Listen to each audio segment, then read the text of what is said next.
Hey everyone, TNT here. Alright, so we're back out working on the 1990 CR125 project. I've got a week off, Saturday. I've basically got about 7 days to get this project done. Today we're going to be starting off with respoking the rims. This will be the first time I've ever done this. I've done a little bit of research online, watched a few videos. It looks relatively easy. I did some bicycle rims when I was young and didn't have much success at it. So I'm hoping it goes well with the motorcycle rims. I think it's easier because the rigidity of the rim is a lot better. As long as you tighten everything up equally, I think it should go quite well. I got a bit of a breeze here in the backyard, so I'm hoping the sound quality is going to remain good. I think that's about it. I think we'll get started. All right, so the tools that I'm going to be using for doing this is this Tusk wrench right here. Very simple tool, little handle, and a bunch of different size ends for different size spokes. So just go through here, find the right one for my spoke. 6.4, so 6.5 is going to be the one, and you simply just thread it on like that. And that's it. Okay, so I made sure that I marked my spokes before I took them off the bike. This is the brake side, so we'll be putting it on this side first because there are different lengths on the different sides. Okay, so you've got two different lengths of spokes. They're only marginally different, but if you bring the threads to there, you can see the distance. Your short spokes are going to go in the bottom hole of the hub, and your longer ones are going to go on the top. The reason for that is when you bring your rim up to the center of the hub, the bottom hole has less of a distance to travel into the hub, where the top one has a longer distance.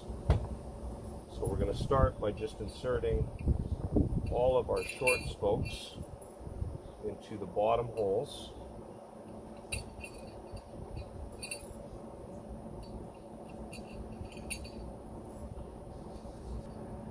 Alright, we got all the short ones in. Now we'll work on the long ones.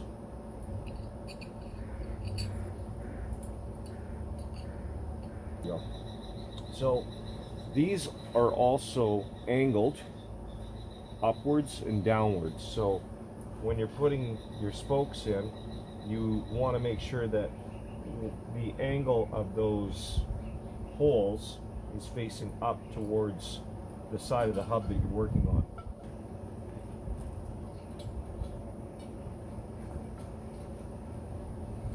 I'm not going to tighten them up or anything. I'm just going to get them started with about 3 or 4 threads.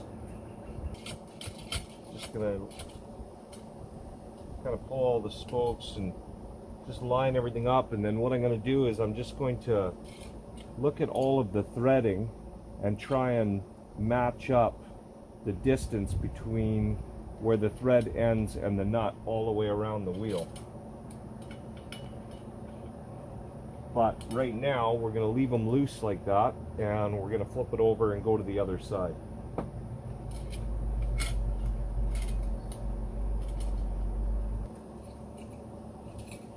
Alright, got all those spokes ready. Now this time we're going to put some anti-seize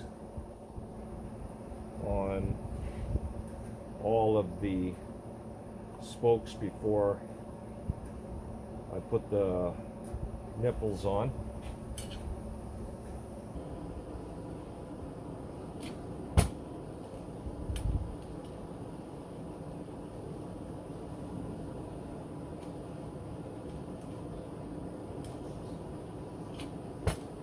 Alright, that's it. We're 3 all the way around. I think I'm pretty much going to tighten them up on this side right up to where I can no longer see the threads, and then do the same thing on the other side, and hopefully that gets me to the point where they're all snug, and then we'll measure up where we're at with our offset, and then we're going to be mounting the bearings and then get it on the truing stand and find out where we're at. And there we are. There's our front wheel bearing kit, our rear wheel bearing kit.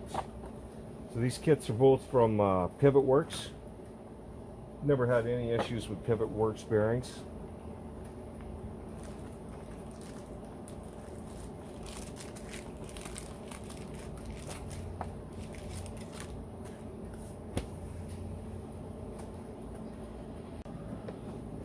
Okay, we'll just start off with what I'm going to be using here and what not to forget.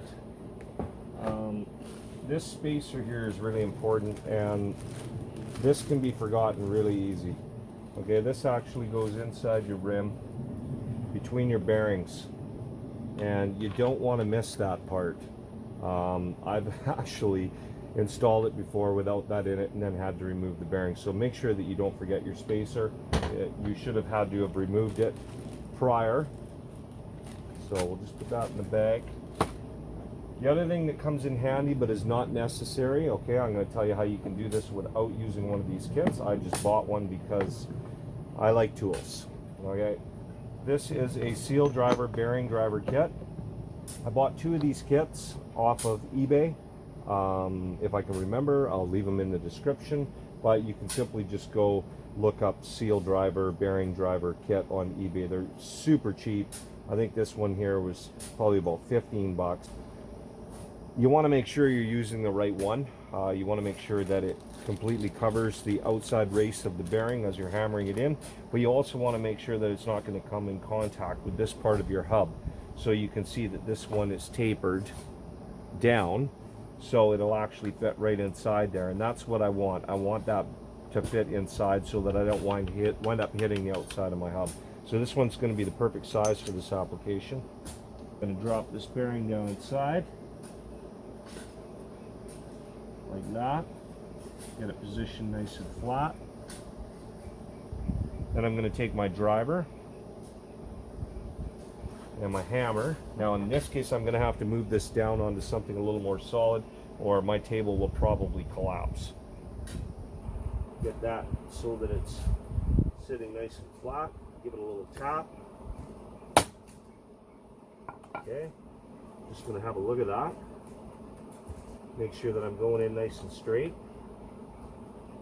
Looks pretty good.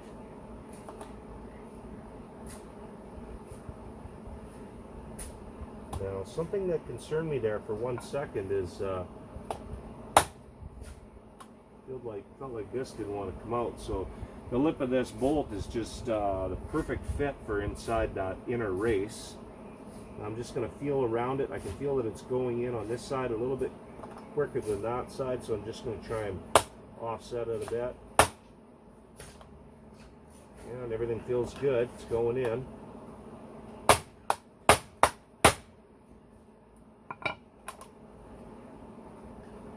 All feels good still. Getting close to the end there. And I think I'm there.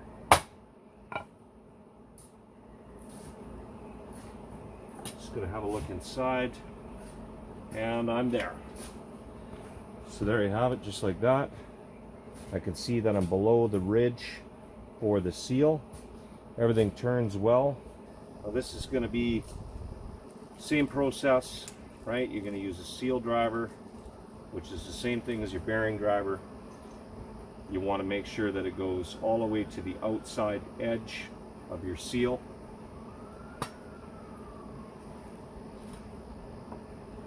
The smaller one goes on this side.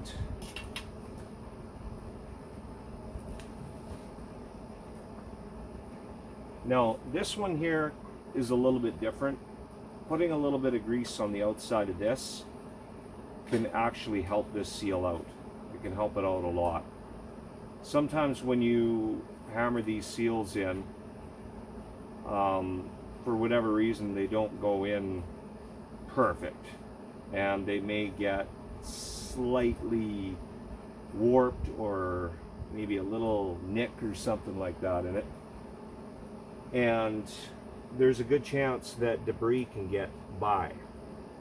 in doing this, by putting that grease on, it acts as a barrier, and it will actually help keep all of the contaminants from getting inside your wheel. Okay, so I didn't even need to use a hammer for that one. I simply just pushed down on it and the seal went right in, just like that. Go over to the other side, do the same thing. The seal's a little bit different. This one has a metal backing to it. It's also got a spring inside. You want to make sure that that doesn't fall out for some reason. And this one has a very hard plastic outer layer to it. So there's the metal inside and the plastic on that side. So now this one goes right here. Same thing, you're probably going to be able to just push this one in by hand.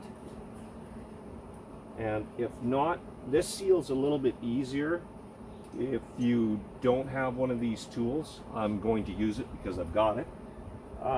You could simply just gently tap around with a hammer to get it in. Now you guys didn't actually get to see me install these pieces. So it's got two pieces on a rod that center the rim. You slide one over. And it's got an Allen screw in there to lock it in position. Then you simply slide this one over on this side and push it in as far as it goes to tighten it up so that the wheel's centered, and then lock that one down. Then after that, you see how out of whack you really are. Oh my gosh, that's brutal. I had no idea it was going to be this bad. That is so funny. I'm going to be working on this for a long time because I am terrible at this. Being as I'm this far off, I'm a little bit concerned about where I'm going to be as far as offset. I just cannot believe that it's that far out of whack. Alright, now I know I'm way out here. Kind of starts at about there. So we're going to back these off. Already loose there. Loose there, loose there. Loose there. Oh, you know what? That kind of fixed things up. It looks like I might have had one that was pretty tight.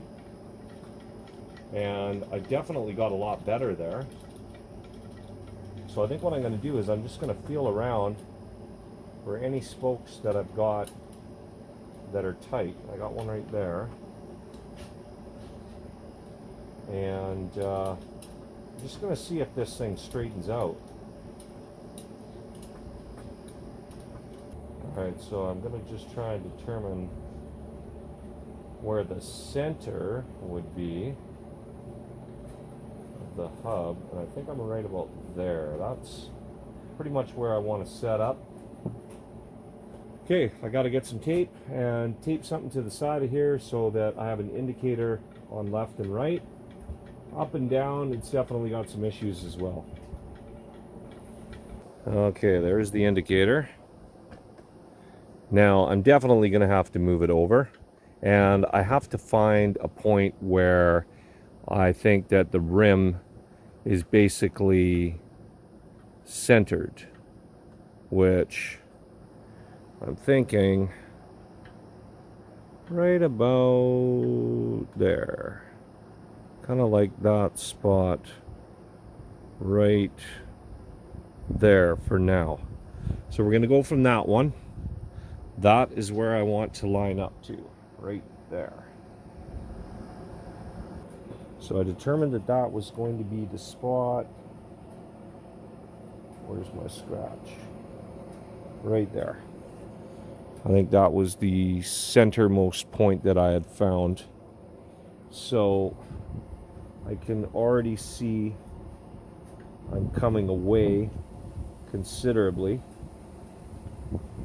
Okay, we'll get it back to my scratch. There we go. And now I'm coming away. So I want to draw this side over. So I'm just going to take my ratchet and go half a turn like that.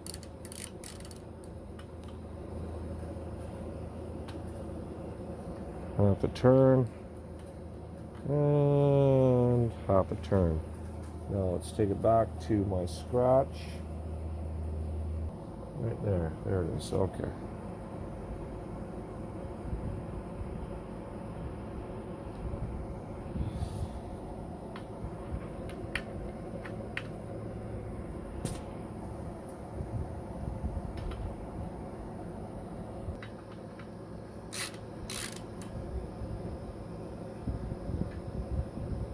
Oh, look at that.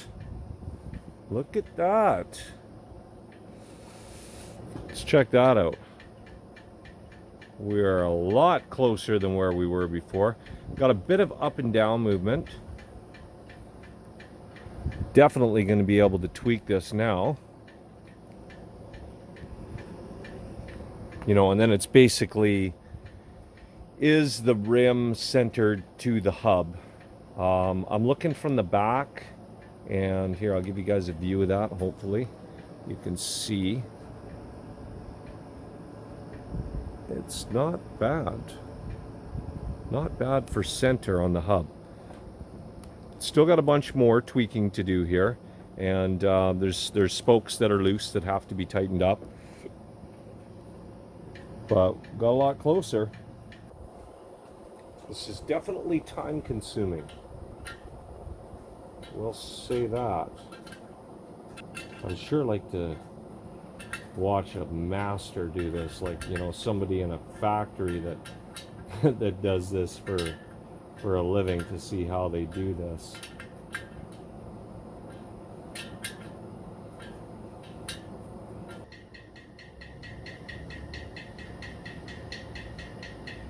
Still got a bit of a sideways wobble and a tiny bit of an up and down, but it's pretty much running consistent from where it was. So just going to keep going around and basically making it feel like all the spokes are at the same tension. I don't have a spoke torque wrench, so it's kind of just going by feel.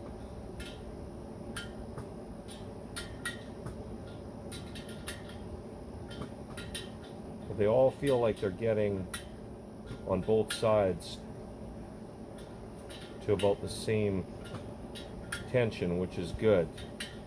And then I'm going to come back to where I've got that sideways and up and down issue, and just kind of tweak those spots. A lot better. Sideways movement, I do have one little spot where it's moving. I mean, at this point here, I could probably almost stop, and unless you're flying down the highway, you would never even notice on a track or on a trail. It's not bad at all, but I do want to get it truer than where it is. So there's no doubt I'm going to have to back off on one side of the rim and tighten up on the other to try and straighten out that up and down. I want that up and down straightened out more so than I'm worried about the side to side that I've got. My side to side is so little that I know I can easily tweak that. We'll just come over to this side one more time and just make sure that all of these spokes are tight. Then I'm going to find that spot where the up and down is a problem. Okay, things are looking better. My little pencil's actually working out quite well. I've got a bit of up and down now, but side to side it's pretty much about as good as I think I'm gonna get it. Now I'll just let you guys have a look at this so you can see the side to side. Try and get the best angle possible here. I mean, it's kind of hard to tell because you're getting to see some of that up and down movement that I've still got, but side to side, it is so little that I think it's more so the dent than anything. Yeah, I got a bit of a wave there. I think I can still tweak on that. But for now, I want to get rid of more of that up and down play. Alright, so I've had to switch over to my SLR camera. My phone has died.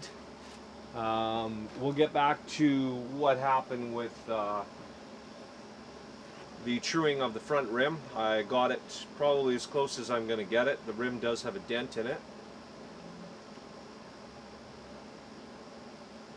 So I'll show it on the truing stand after.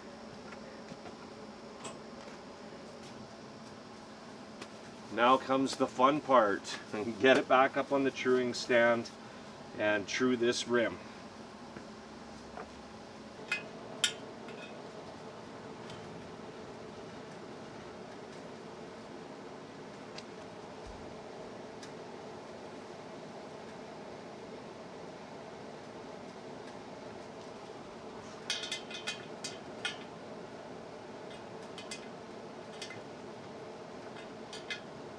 Well, I think I'm getting about as close as I'm going to get. I'm pretty happy with where I've got it. I mean, this is a dirt bike.